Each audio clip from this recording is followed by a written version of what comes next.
రాజైన దావీదు కిర్యత్యారీములో ఉన్న 20 సంవత్సరాలు ఆ స్థలములో గ్రామములో ఉన్న దేవుని నిబంధన మందసమును దావీదు పురమునకు తీసుకొని వచ్చుచూ ఉండగా ఒబేదెదోం ఇంటిలో ఉంచవలసి వచ్చింది. దేవుని నిబంధన మందసం ఒబేదెదోం ఇంటిలో 3 నెలలు ఉన్నప్పుడు దేవుడు అతనిని ఆశీర్వదించెను.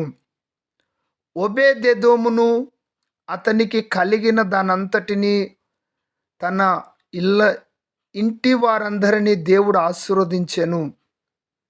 రాజైన దావీదు ఈ మాట విన్నప్పుడు ఎంతో ఆనందించి సంతోషించెను. ఒబేదెదోము ఇంటిలో దేవుని నిబంధన మందసము ఉండటం వలన అతని ఇంటి వారందరినీ దేవుడు ఆశీర్వదించెను. ఇది శుభప్రదమైన శుభవార్త.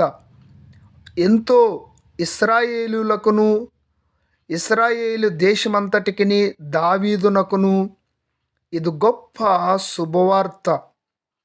ప్రియులారా, దేవుని సన్నిధి ఉండటం వలన నిశ్చయముగా మనము దేవుని చేత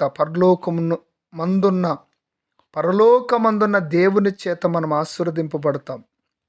దేవుని సన్నిధి దేవుని యొద్ద నుండే మనకు అనుగ్రహించబడుతుంది. ఒబేదెదోము కుటుంబము దీవించబడింది, ఆశీర్వదింపబడింది. తనకు కలిగిన అంతటిని దేవుడు ఆశీర్వదించటం ఇది ఎంతో గొప్ప ఘనమైన అద్భుతమైన ఆశ్చర్యకరమైన దేవుని యొక్క మహోన్నతమైన కార్యాలు. దేవునికి మహిమ కలుగునుగాక. ఆమేన్.